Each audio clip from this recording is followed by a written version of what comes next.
Boom. Okay. Awesome.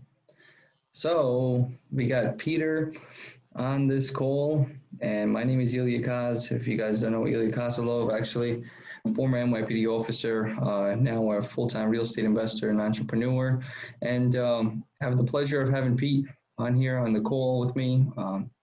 He's a big fan of the law enforcement, and he had a few questions for me, and just kind of wanted to get into it. But before we start getting into the meat and the gravy, um, Pete, why don't you introduce yourself? Where you from? What state are you currently living in?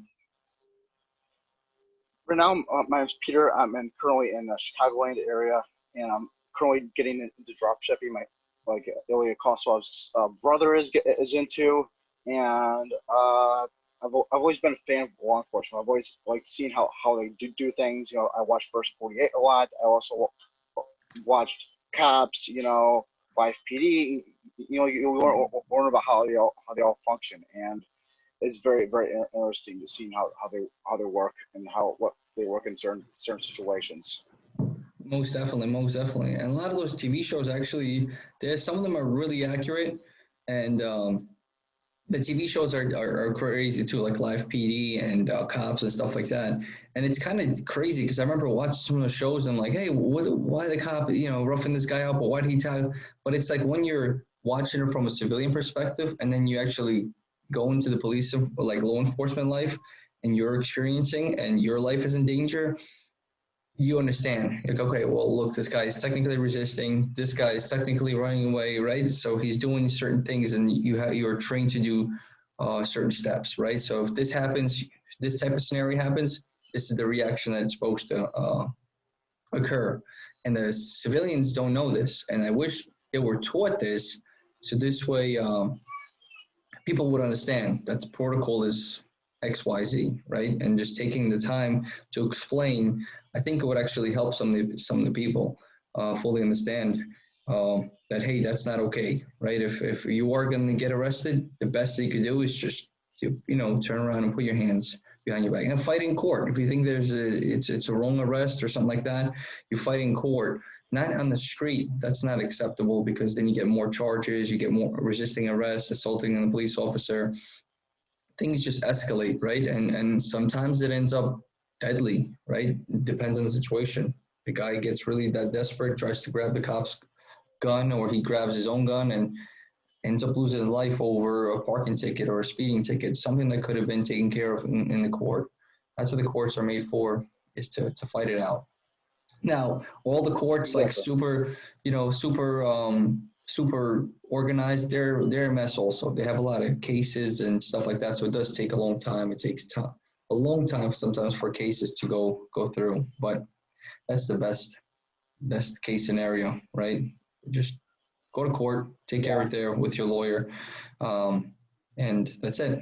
You'll be able to beat some 99% of the cases if they're wrongfully done. But if you're guilty, you have to be a man about it and accept it, right? Accept the consequences also. Yeah, exactly. He wants Hmm. discipline, loves knowledge, but he hates correction. Stupid. That's pretty much how it goes. Yeah, yeah. Actually, lately I've been watching like a lot of like interviews with like mobsters and stuff like that, like with from New York and Philly and stuff like that. And one thing I do admire them about them is they understand that it's a game. They're like, hey, we're the bad guys, they're the good guys.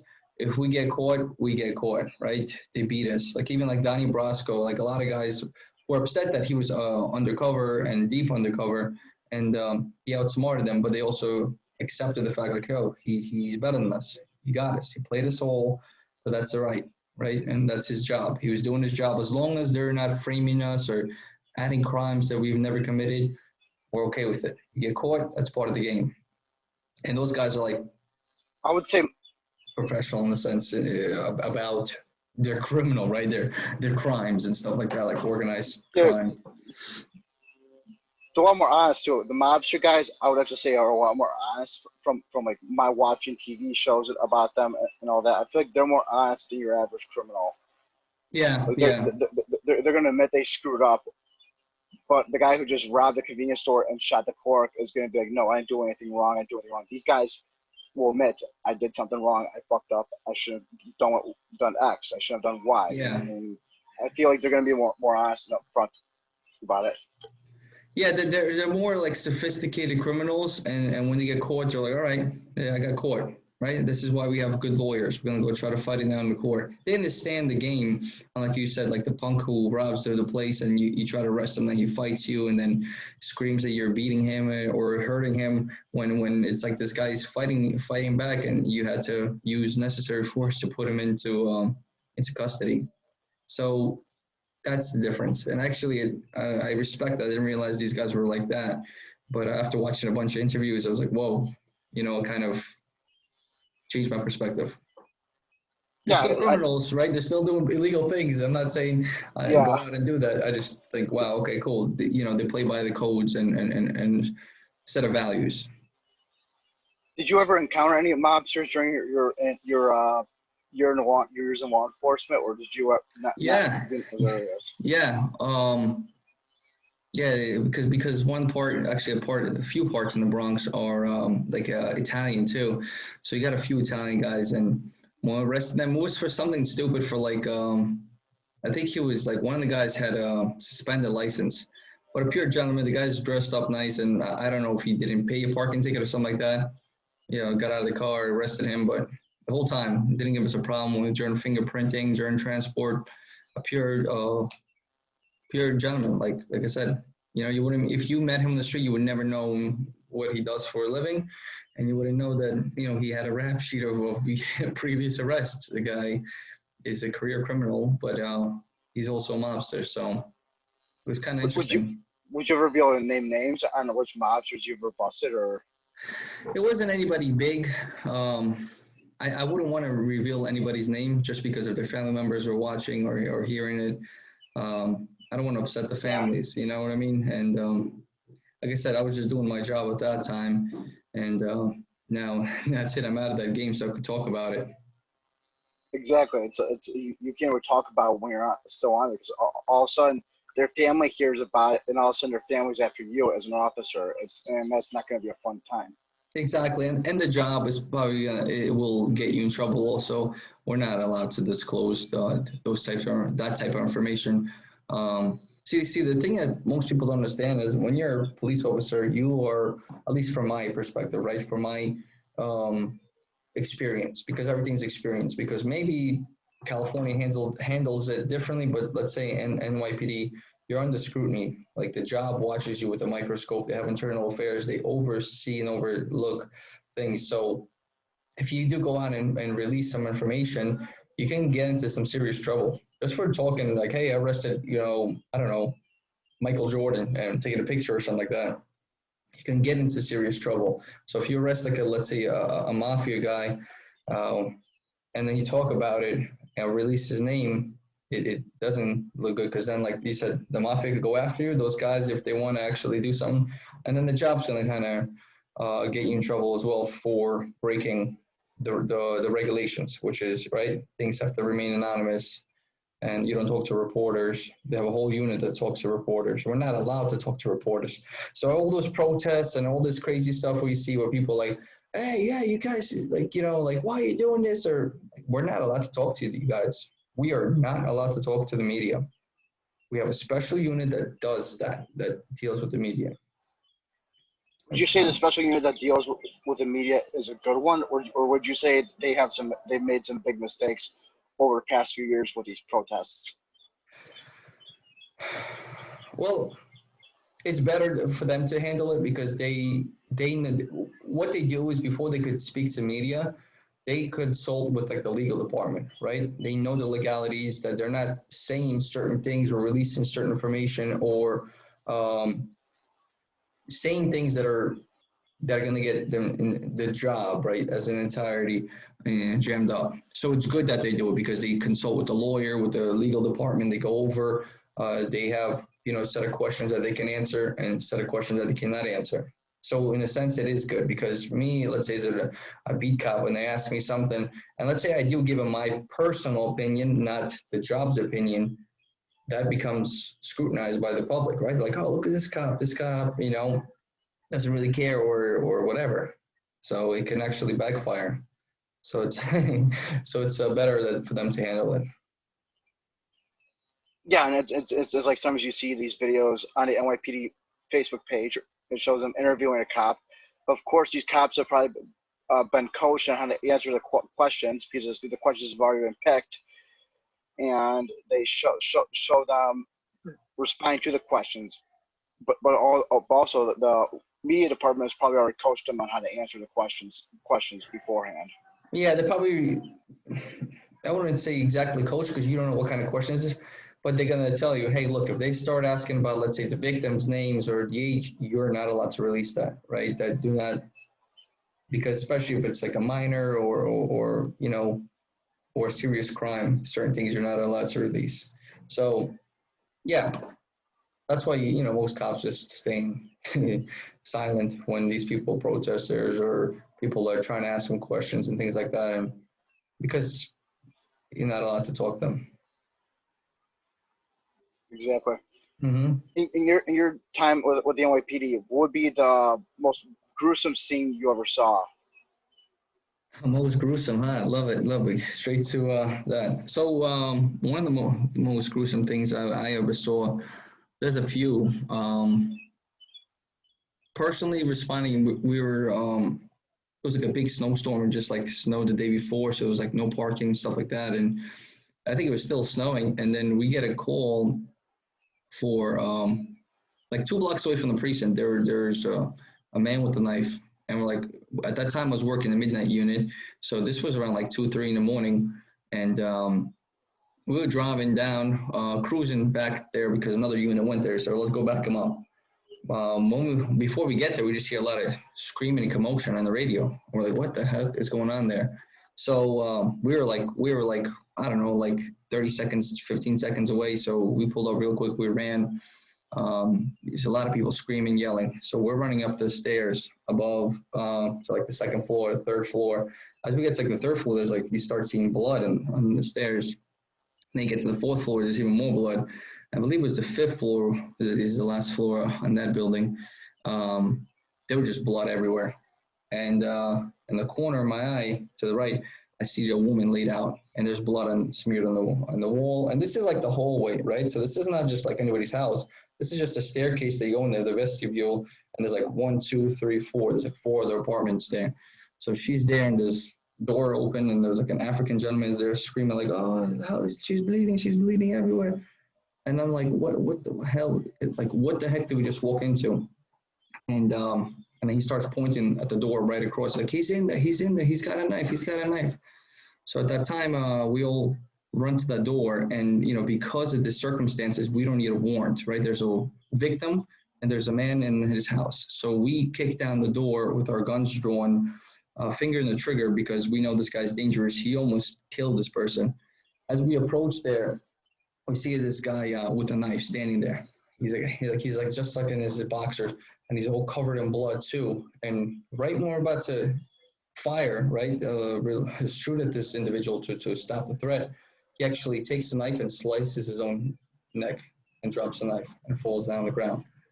Um, we immediately run over there, get him handcuffed. I run back over to the lady who is bleeding everywhere, and she's just, dude, she is poked up. There's holes everywhere in her body, neck and everything else. So the guy's still screaming and shouting in the door, in the doorway, and I tell this guy to say, hey, get me paper towels, get me paper towels, get me something. So he gave me a whole roll. So I start taking off these paper towels and just trying to cover her wounds and trying to prevent her from bleeding out.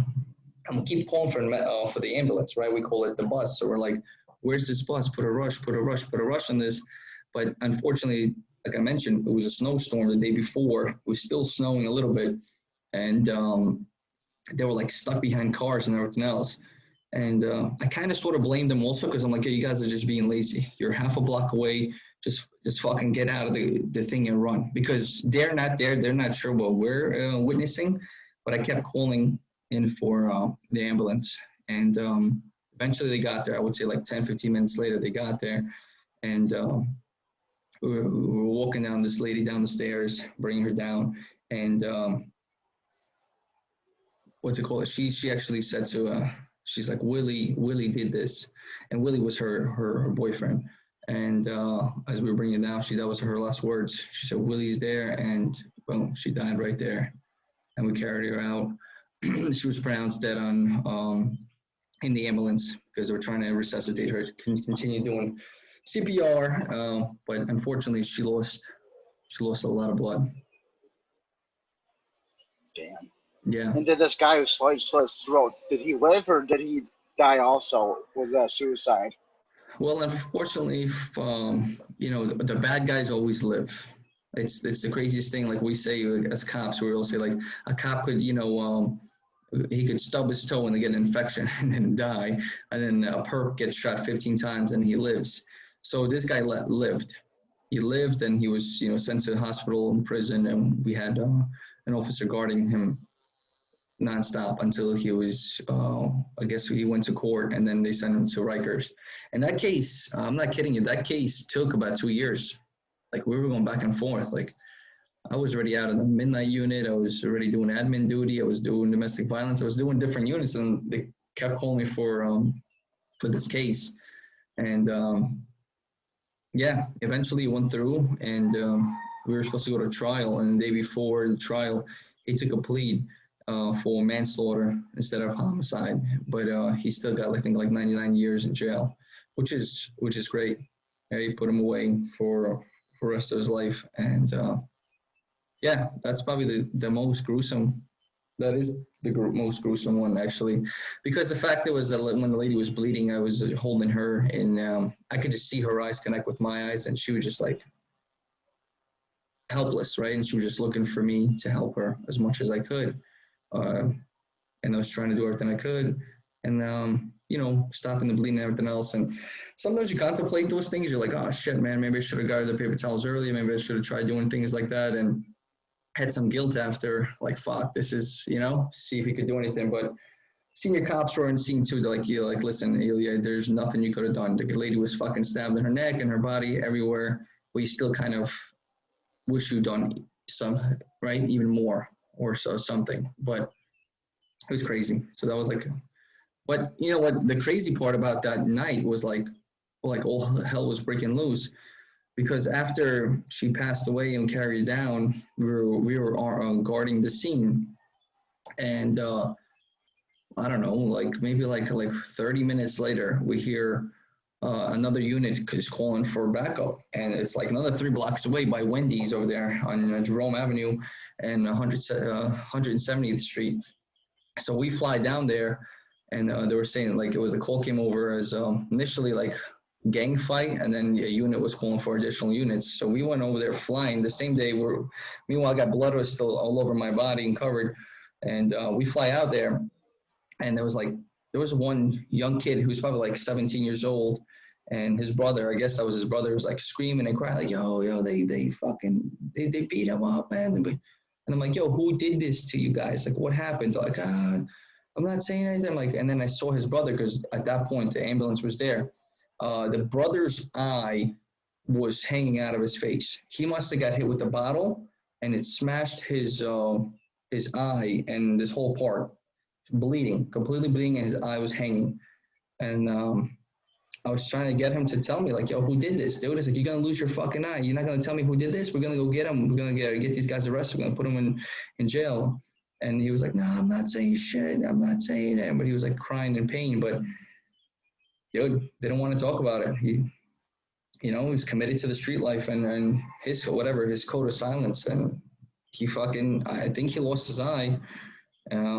But I don't know what happened after, honestly. I'm sure there was a retaliation shooting, because that's how they handle things out there. But that was crazy. And then we went back to the scene to secure the scene again, right? We had, I think, another unit stay there. And once again, like another 20 minutes later, we got another call for emotionally disturbed person. This guy was like 300 pounds. He's going crazy. He was just fighting with his mom, and we have to take him to the hospital to get checked out and medicated. And this guy, I think, started biting one of the officers, and it was tough. And then we had to fight this dude and put him in handcuffs and transport him to the hospital, and then went back to that the murder scene, where I spent the remainder of the shift. And after that, dude, I was like, all right, listen, I was working, I think, with one of the guys. It was Flood. We finished around 7:45. I was like, yo, dude, let's go after work. We need to get a couple beers in us. That was pretty fucking crazy night. So, you know, had some beers after work. It was 8 in the morning. It's kind of feel like a degenerate because it's 8 in the morning, but you work at night, and you know your schedule's completely backwards. So we had a bunch of beers just to kind of blow some steam because that was a crazy night. That's absolutely messed up. I can't imagine what you felt after that. It's like you got to tell your family about some of these calls, and you're like, okay, what did you see last night? And you can't probably tell that much, and if you do, they're gonna get too worried about you. It's like what how much information do I let spew? Yeah, And and oh my gosh, and so yeah. you probably got home after that. You're probably like wrecked, and then you have to report at 6 o'clock in the evening or whatever for the next midnight shift. It's like, oh my gosh, it's like nonstop. Yeah, you got to go back to it. You're like, man, and unfortunately, we didn't take the arrest. I didn't take the arrest because I was the second on scene. The other officer Harris and Harris were working that day, and they took the arrest. And they were there. Like, we actually started a shift like around like 10:30, 11 at night. It's actually 11 o'clock. So, and I was there. When they came in for the next shift after, having drinks and going home, going to sleep, and just thinking about everything, you get back to the precinct, those two officers are still there. They still haven't never went home. They're still doing paperwork, vouchering evidence, doing all this, doing that, talking to the district attorney because it's a serious case. And whenever it's a serious case, you could spend up to 2 or 3 days in the precinct just working, paperwork, transport, affidavits. There's a lot that goes with arrests, at least in our police department.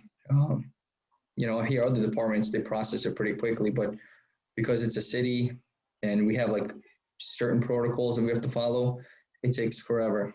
And sometimes you're like, man, I wish I didn't get this arrest. I'm exhausted. I just want to take a nap. I want to go to sleep.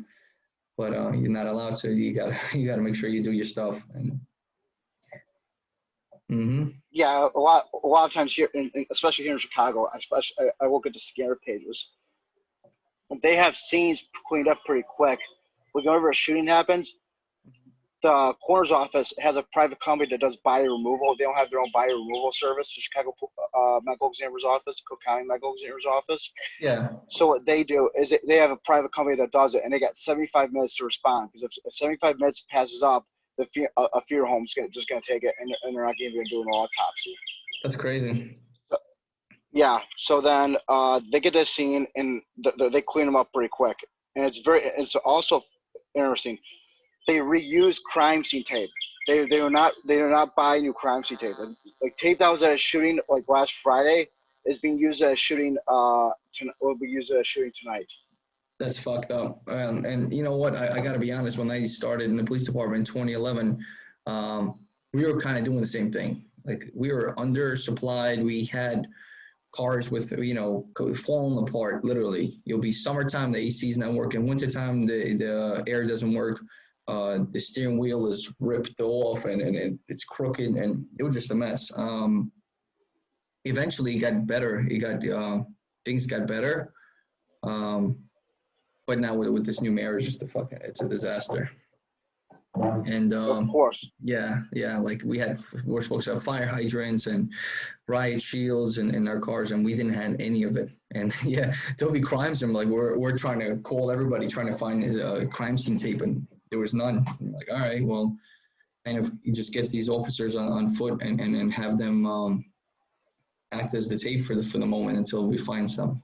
So it was a mess. It was definitely a mess, and I couldn't believe it. It was like NYPD is like they don't have anything. It's like yeah. And in 2011, when I joined, we were still using typewriters for certain things. We were still using typewriters because that was a protocol. Can you believe that? 2011 or so using typewriters. You think they would have like some dude with a laptop like typing up shit? That's ridiculous. Yeah. We were like, man, this thing is so so behind. And eventually, they just started converting everything to computers. But 2011, it just doesn't make any sense. Yeah, you would think they would have that stuff down by now in the best police department in the nation, Yeah, yeah, which you guys hail as, and yep, because you guys are best equipped, best trained. You've seen everything, seen terrorist attacks, seen how hate crimes get solved, seen how shootings happen, how to solve them, and even how to solve the homicide of a girl who was found dead in like the Rockaways or something, or wherever on Long Island, wherever that yeah, those dunes are, and yeah, yeah. That was the it's Rockaways, ridiculous that they even have. Yeah, yeah. That was she was a jogger or something. And she got killed by that kid. I remember that. That was Yeah, pretty. that was national. That was national news or something. That was Yeah, national news. That blew up.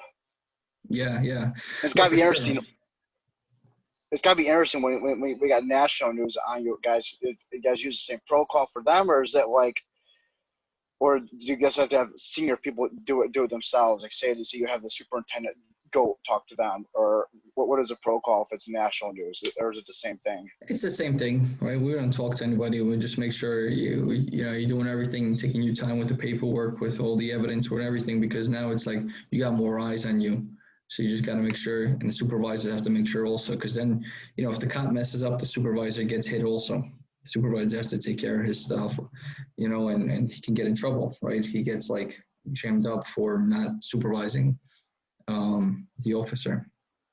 So I feel yeah. bad for Hmm. I feel bad for the rookie cops now because when they make a mistake, because they're under so much scrutiny, they're going to feel like they made a bigger mistake because of all of the organizations looking after them, the press looking after them. You have these community organizers saying, "F the police," and one mistake, and these young rookies feel like they mess up their whole career. Yeah, yeah. Right now, it's not a good time to be a police officer.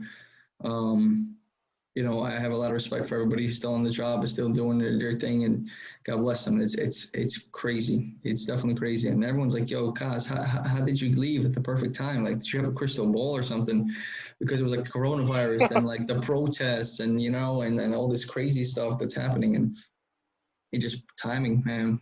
Thank God for that. And yeah, because it's just I'm hearing the horror stories, like you said, it's being scrutinized.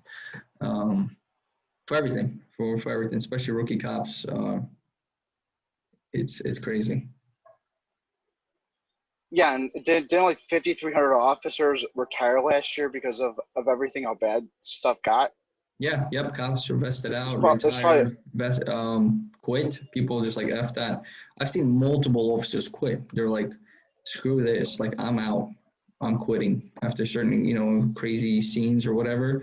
They go to the front desk. They like, officer, here's my gun. To the sergeant, like, hey boss, here's my gun. I can't do this shit, and they quit and resign because of whatever they it's saw that easy to quit. was. Yeah, yeah. If you want to quit, you could. You should be like, look, I resign. They have to do some paperwork and It's not some. like it's not like you have to fill some paperwork out and then 2 weeks later you have a meeting with your sergeant. Here's your gun, my gun. Here's my badge. Oh no, you could Good quit luck with the rest of your anytime. career. Yeah, you could quit. You could literally just go up to the desk and be like, Anytime. I'm out. Like I'm not doing this shit. And you could quit because I've seen it firsthand. But when you retire, it's a process.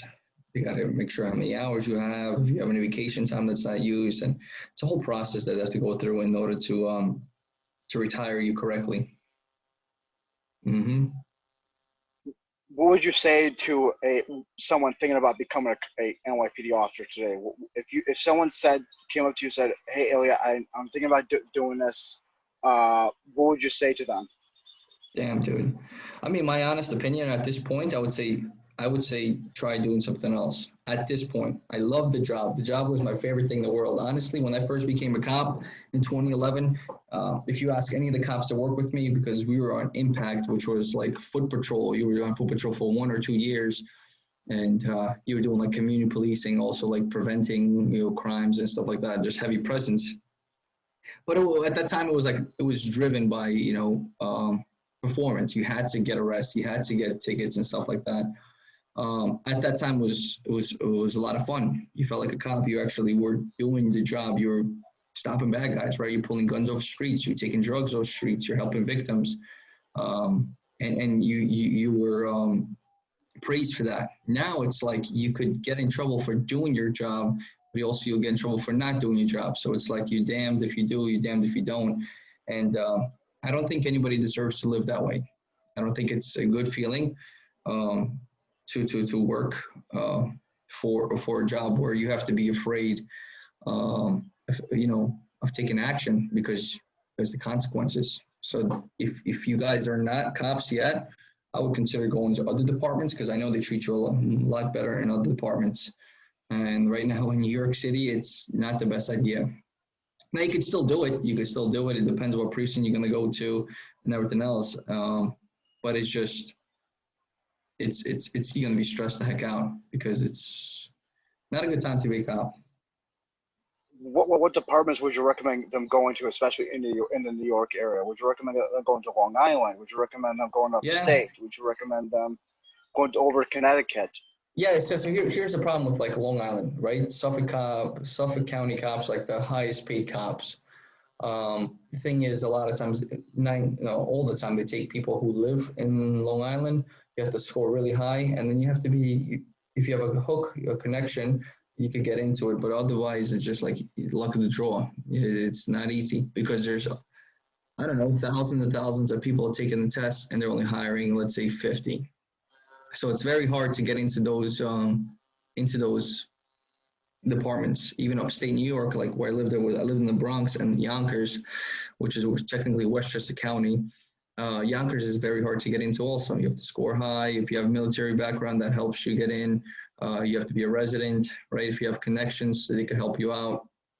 Let's say I scored 99 and you scored 99, but I know somebody in there, the most likely I can probably get a call, right? I'm not saying Yonkers specifically. I'm just saying all those small villages and towns because they pay really well and it's not so crazy. Like Yonkers is a big city and it has really good parts, but it also has some parts that are pretty wild. I'm not sure if you've seen any of my stories. I go to some of the rental properties there and I'm like, oh, look, this is the I've hood. seen them. I've seen them. Yeah. Shady Kiss lives there. You got DMX there, and like, it's the hood, and it's like, but they make good rental properties, so it's crazy. So some of those places they take shootings, they take murders, they have a lot of gang problems also. So and some of the former cops that I work with in NYPD in like 5-2, 4-4, they went to Yonkers and they love it. They're like, dude, this is completely different job, and it's a lot.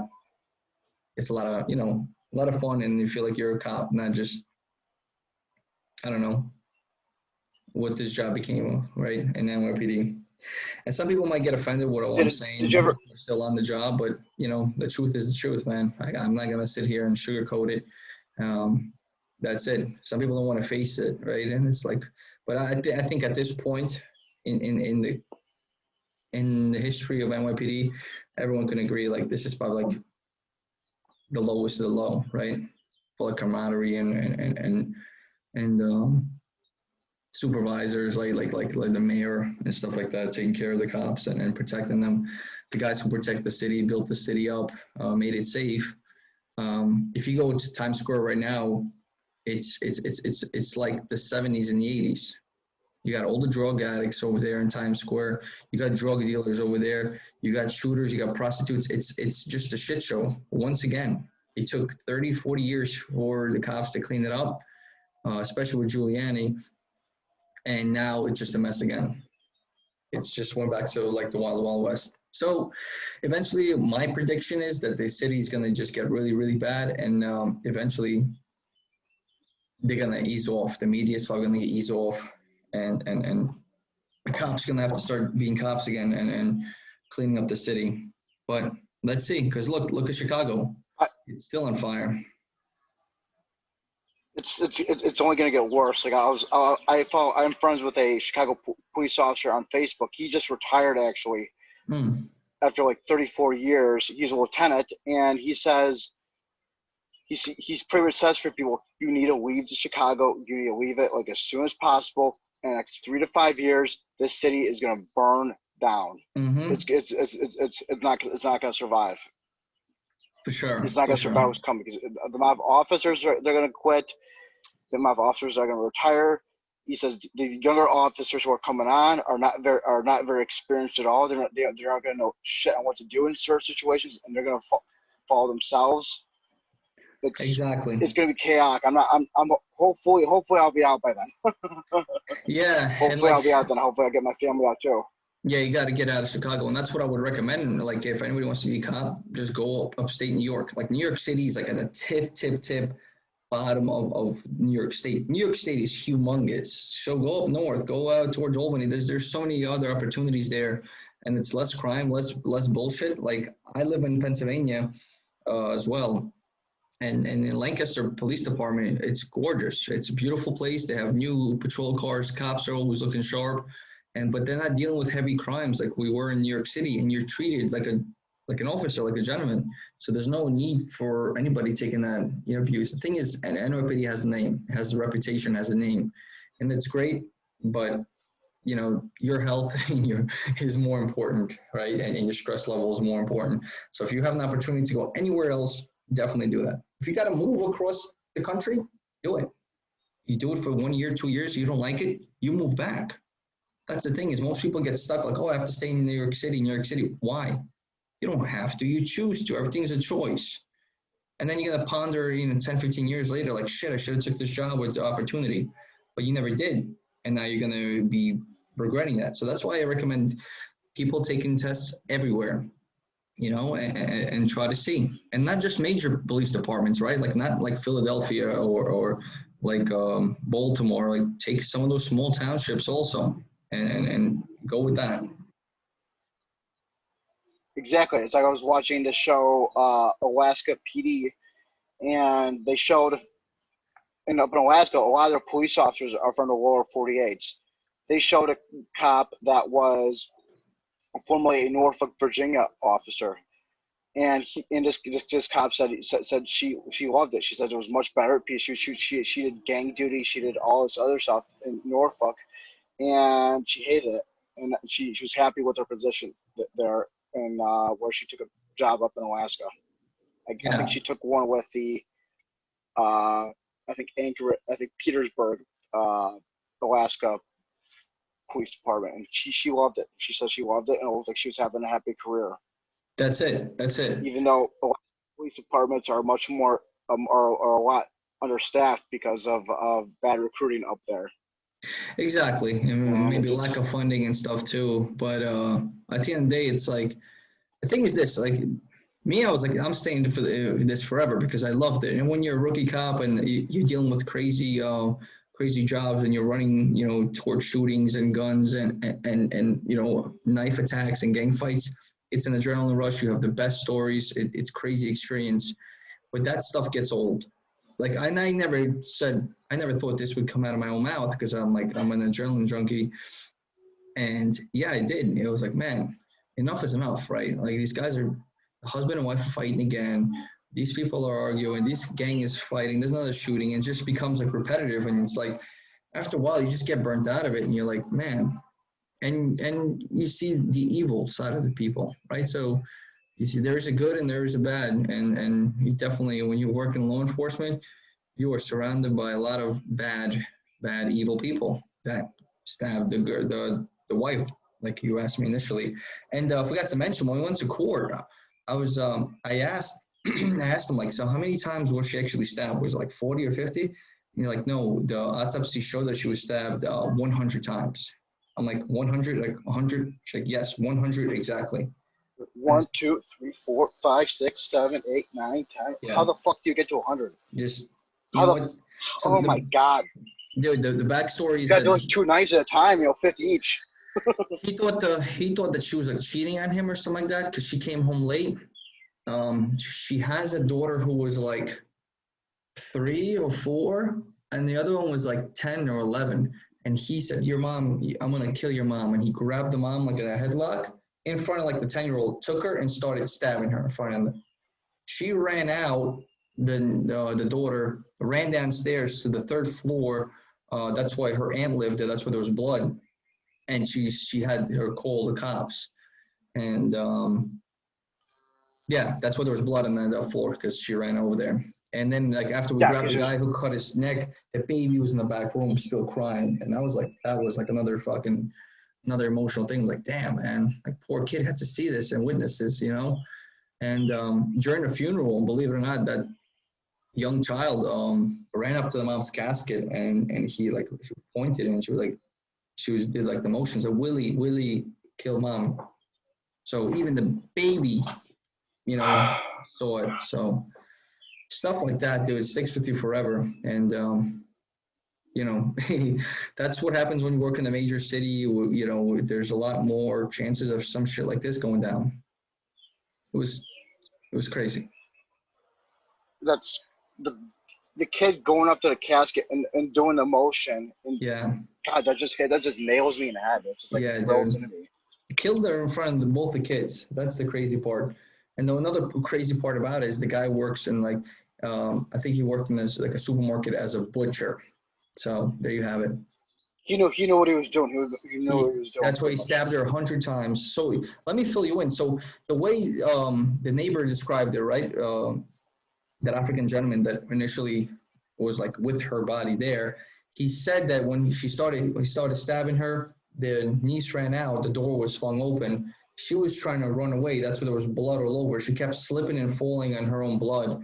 He stabbed her so many times, he broke the knife, went back to the kitchen, got another knife, and started stabbing her.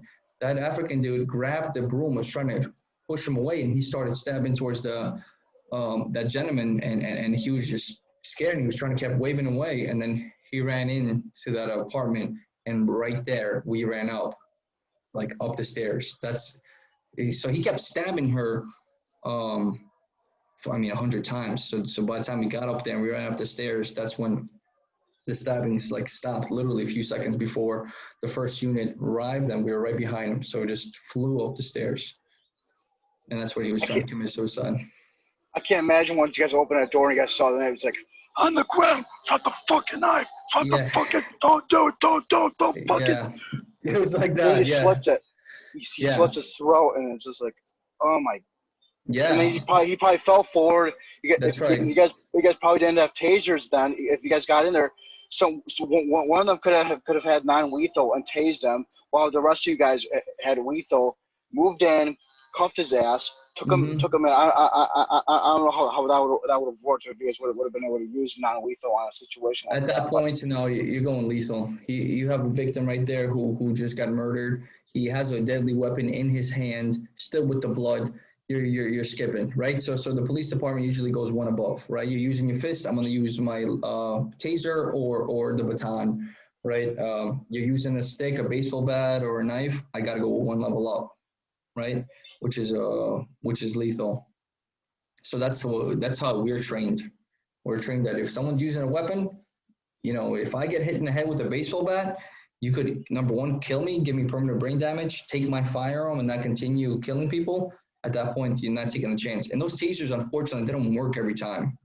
If it doesn't connect properly, if the guy's wearing thick clothes, actually, we had one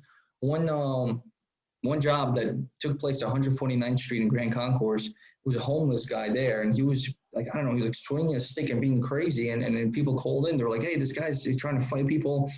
And we had, I think, like 5 or 6 tasers deployed. Boom, boom, boom. We had multiple units. So everyone was shooting their taser. And we're like, what the fuck is going on? And eventually somebody tackled him and cuffed him. But he wore layers. The guy like wore like 3, 4 jackets, and because he was homeless and he didn't want to get tased, and he kind of knew that. And for it to work, he has to connect in 2 places. Otherwise, the taser is not effective. yeah, that's the thing. They always say, oh, you just use taser. What if it's in winter and the person's got layers on? That's how you defeat And the it wasn't taser. the winter. It Is if was you wear it was the summer. layers. We just thought he had like a zip up, but he had multiple layers underneath. So like some of these bad guys, like the perps, they know that. They're like, yeah, I'm not getting tased, and they'll wear multiple layers or something like that, where they won't get tased because there's no connection. So it's not always effective. It sometimes it connects right on you, and it still doesn't work. It's weird. Would be the biggest fight you ever got into? Like the biggest, the worst resisting arrest case you ever got into? Hmm. Or Well, so, there's a last a couple, I while. would say. Yeah, yeah. I mean, I remember hmm, the biggest. So okay, the biggest one. Well, let me see how much time we have. Okay, we have about 11 more minutes. But we could go over. But the biggest resisting arrest, one of the biggest, I would say, would be I was an impact in the 52nd precinct, which is like on Webster Hall and the Bronx section there. So I was with one rookie cop who's like maybe like 2 weeks out of the police academy, and another cop that was working with me came at the same time that I did. We probably had like 6 months, and I was like, guys, like let's you guys need to get an arrest, right? Like we need to bring something in. They gave both you guys to me, so I'm gonna try to see if we can find somebody, doing something so we can arrest them, right? Committing a crime. For me at the time, I loved drugs. I was like, I was good at finding drug dealers or people like stashing drugs or hand-to-hand transactions. So we were walking by and in the Bronx, the buildings are right in the front next to each other, and they have the vestibules. And a lot of them are glass, so you could kind of peek. And then I saw a hand to hand. I saw a guy, slapped the money, and he was the other one was giving him like what appeared to be, clear plastic bags with a brown substance in it. So I'm like, that could be heroin or something. So when they did that, I grabbed the door trying to pull it. They saw me. They saw me, and they immediately like froze. So they started running up, and I'm trying to pull this door open. I'm ringing everyone's doorbells, but the doorbells don't work. So usually we would ring somebody a random doorbell, and people just buzz you in. Luckily, at that moment, the guy like right here gets out of the house and walks his dog, and then he just walks and opens the door. I run up to the elevator because the elevator is right there. Those guys ran up the stairs, right? The perps. So I said, listen, I'm taking the elevator all the way to the last floor. Me and Goodwin were together. I said, we're taking it up there. New guy, stay here. I believe his last name was Rodriguez. I'm like, yo, stay here at the bottom floor. If they run back down, just, you'll be able to cut them off. We got up there. The elevator comes up and the door opens, fifth floor. Luckily, the guy lives on the fifth floor. And they're like happy, like, yo, we just got away from the cops. But like, because I could see it from the circle of the elevator. And once I open the door, they turn to me and they see like their eyes just widen, like, holy fuck, like, how did these guys just cut me off? So what happened next is I go like this, like, yo, come here real quick. And that guy just charges at me and just, boom, pushes me and turns to the side, starts knocking on the door, trying to get in. Mom, open the door, open the door, open the door. I'm like, oh shit, now it's on, right? The guy just pushed me, he's fighting with me. So I grab him, I slam him down on the floor, and I'm trying to take him down, trying to put him in handcuffs. He gets up and he starts fighting. He's throwing punches at me, throwing punches at the other guy.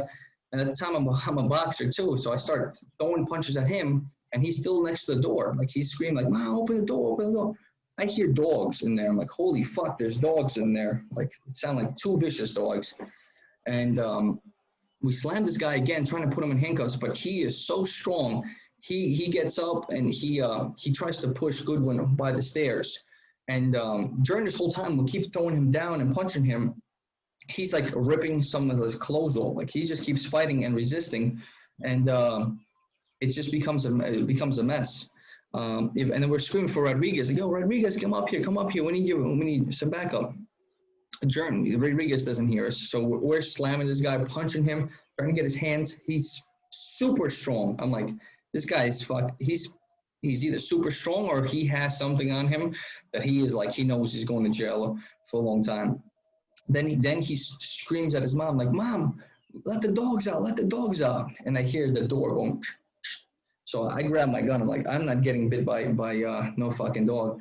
And she opens the door a little bit, and I see the mouth of the dog at the bottom. So I grabbed the door. I said, close that fucking door. I'm gonna shoot your fucking dog. So I slammed the door and hold it with my hand, put my gun back down. We keep trying to slam this guy and trying to get his hands in there. And at that point, we're probably fighting for like good 4 or 5 minutes. I'm calling for backup. We're like, let's get it, because this guy's not hearing us downstairs. I would keep throwing him down, and once again, this guy keeps fighting and throwing punches, and Goodwin sustained some injuries. I got hit a few times in the body. I was hitting him, and eventually just kind of get him down, and this guy keeps trying to go and go and go. Luckily the cavalry, everybody ran up, and I just remember being like looking at the staircase and like cops running just full force, like just drove in, and then it was like I let go, and I was like I was just exhausted because we fought for like 5 minutes. They couldn't get in because the same exact issue. They were ringing people's bells, nobody was coming out. They couldn't get into the lobby, and that's why the fight took so long. And got him down. You know, they got him handcuffed. The bosses asked us, "Hey, what the hell happened? What's going on?" I said, "Oh, we saw them selling drugs, and this is what happened." And remember, and this guy, like right now, by the time we finished fighting with him, he was in his boxers. Like he was just like ripping clothes, and we're just trying to grab him so much that he just kept ripping his clothes. So we get downstairs, and they're like, "Yeah, we only found like K2 on him." Like, what the hell is it? What happened? And it's like, oh shit, like don't tell me this whole thing. We called for backup and all the cops are here. I think even the commanding officer, the precinct showed up, and we're like, man, this is not gonna look good. So they were like, yeah, it's K2 here, and this is what we found. But then again, he had the jacket, and because the clothes was coming off the body, one of the sergeants, Sergeant Figueroa, she's like, oh, this is his jacket. I'm like, yeah, that's his jacket. It was he ripped it off. And she opened the pocket, pulled it out. There was 120 decks of heroin in there. And I'm like, okay, this is why this guy was fighting for dear life. Boom. We got it. We got the reason. We got him. K2 was already illegal, but I'm like, dude, he was not fighting for K2 like that. And then, you know, when we were in the precinct, he was calm, and he was, you know, he was all right. And fingerprinted him. He just got out of jail. He just got out of jail maybe like 2 weeks ago. And this is why. I guess he bought a pack of heroin, trying to get his money back up, trying to start selling again. And this is why he was fighting for dear life, because he just got out of jail, and he would break, you know, parole and get jammed up. So, and he would probably go back away for a long time. So, you know, crazy, right? That's nuts. It's got to be fun, though, when you got someone resisting arrest. It looks fun when you watch videos of it. But as a cop, you're probably like, no, it's not fun at all. Yeah. You're in it for your life, and that's it. Because you don't know what's going to happen. I've always wanted to see that. You don't know what's going to happen next, right? Like I've always wanted to see. Went down the stairs, like he could have got hurt. It was kind of crazy, dude. It was really crazy. Did he connect a few of your face at all, or was it mostly body? Not for me, like, because I just kept moving my head. Goodwin got hit in the face a few times, and you know, when we finished the yeah. So I think he even got pepper spray too. We ended up pepper spraying him. That didn't work. Just pissed him off more, and so the other people in the backup, they sprayed him, and and it was crazy. But you know what the funny part about that story is? They got this 120 decks of heroin. You know, that's the great arrest. But the lieutenant for the impact was like, hey, why the hell did you call up for backup? And I'm like, boss, we were fighting for our life. Like, we were fighting for 5 minutes. We needed some help. Like, what the heck is going on? It's a good arrest. He's like, all right, well, tomorrow you're not going out. Right? So I got in trouble. Believe it or not, because I called for backup, I got in trouble. And the next day, when we do roll call, when they tell you your assignment, where you're going, the CO of the command was actually like, hey, look, you guys are doing a great job. Those guys who got the arrest yesterday, good job. That was an amazing arrest. Where are they? You know, looking for me. I'm in trouble because my lieutenant jammed me up. He made me do like prison guard duty where I was watching the cells. So I got the big boss employing me, and then I got my other boss, immediate supervisor, punishing me. He's like, you know, somebody could have got hurt going to that job, and blah, blah, blah, blah. And I was like, man, this is fucking bullshit, right? Like, I should be rewarded. That's all I ever want to be, is a good cop making good arrests. And then I get jammed up for calling for backup when I legitimately needed it. So, you know, that kind of put like sour taste in my mouth. And then like those other incidences that led to it too, where it's like, dude, it's like I'm making good arrests, and I'm just getting more and more trouble. I guess, you know, he just kind of wanted basic arrests, nothing heavy like that. And I don't know what his thought process was. I still respect him. I think he's the greatest cop, probably in the police department. From my personal experience, he's a lieutenant, and he would still drive out by himself and like he would arrest like 4 or 5 people at a time by himself, and then would bring it in. Like, all right, guys, have this arrest. Here, you process the paperwork. I just didn't like the fact that I was getting jammed up when I was making good arrests. Is he still with the police department? Is the same officer, same lieutenant still with the department, or did he retire? I believe he's still there. Yeah, Lieutenant Maloney. Wow. Yeah, he is. We used to call him Batman because this guy was a crime fighter, man. He was just a cop, pure true cop, man. Cop's cop. Yeah, because he knows what it takes to do it. He probably knows how you guys all work, and he's there to advocate for you guys when you guys are in trouble. Exactly. And the thing with him, sometimes you'll be like, hey, talk to me like a cop. What happened, right? Because then people get scared talking to a boss. Like, just tell me what happened, and I'm gonna let you know, if you have anything here. And he was just great. He was getting good arrests himself. He was a great leader. He did everything perfect. I was just kind of pissed. I was like, what the hell? The CEO of the command is saying good job. And meanwhile, I'm in the stinky prison, cell duty here with the prisoners. But do they even teach you guys hand-to-hand combat, or how do they teach you guys hand-to-hand? Yeah, in police Is it academy. just like It's in the police academy, certain takedowns and hand-to-hand combat. Honestly, if I knew what I knew then, because I only had like 6 months, I would have just full on started punching him really hard, right? Because I was like, I was trying to do more takedowns. But when somebody's resisting arrest, you're allowed to punch them, in their body and their legs and their arms in order to stop it. I was being more cautious with it, but if I was doing more punches, that would be perfect. I would have finished him off, right? Hit him in the body, winded him, and then took him under arrest. So. Mm-hmm. yeah. Nowadays, I feel like cops aren't allowed to throw punches anymore. I feel like that's very rare. When it's done. Yeah. Like It's hard punches to look do. brutal. Punches look like it's like brutal and this and that. So that's why it's frowned upon. Yeah, it's more like trying to get the guy's arm, like trying to like chicken wing it to try maybe. There a lot of times I've seen a lot of departments, and this one guy I follow, his name's Mitch Aguilar. He has this program, Adopt a Cop BJJ, that teaches cops jiu-jitsu. Yeah, for I think sure. that's going to be a next thing that they start They teach trying to us. They do do is teach teach us that. jiu-jitsu. They do teach us in the academy jiu-jitsu, but you got to practice it. You can learn a few moves, but if you're not practicing consistently, you're not gonna, be fully trained. And now they're doing more training and You stuff like there? that. Yeah, I'm there. Can you hear me? You Can you there? hear me? Yeah.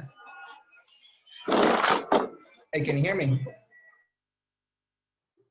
Hello?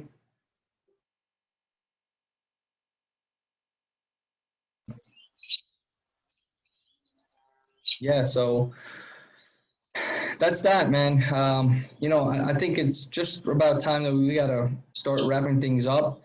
It's been great having you on the call, Pete, and you had some good questions here. And hopefully, this type of meeting, this type of interview, kind of shows some more light and perspective on the police department to the public, right? So they don't just see us like these robots and machines. It's human perspective, and you gotta kind of give us some slack.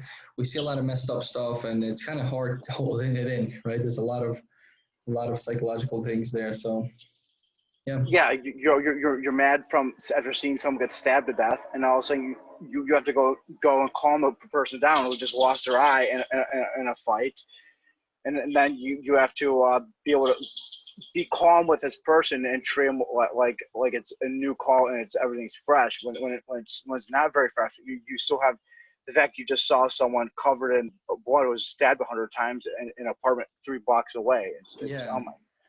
exactly. And then you have to go deal with like a domestic violence or like a basic argument, and be very professional and with empathy and everything else. So, which is kind of hard because you're like, what the hell? You know what I mean? I'm still kind of fired up from what I just saw, questioning like why this happened to this person. This is horrible, and now I have to go in there and deal with sometimes where we say like like complete bullshit, because it's like you guys are adults, you guys are arguing, and then you're gonna call the police, and it's like we have to babysit adults. It's so it's hard, but it's definitely a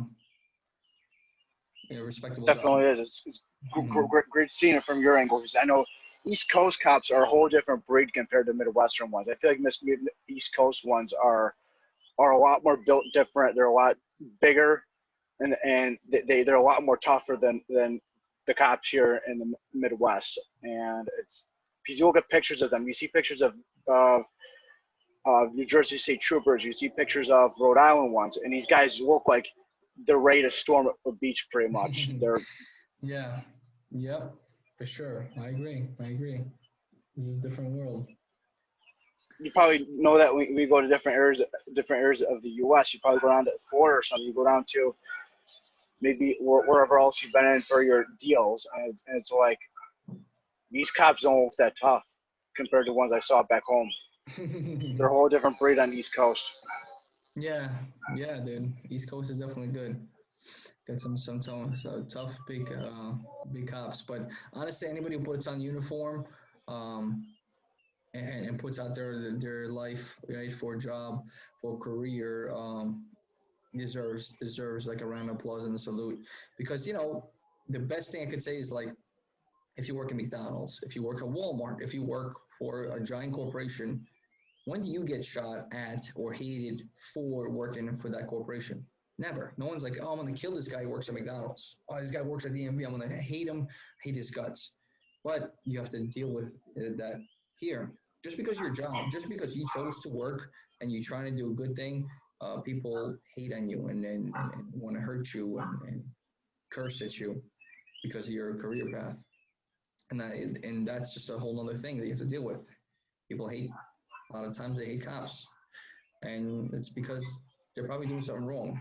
There's no reason to hate cops if you're actually doing something wrong.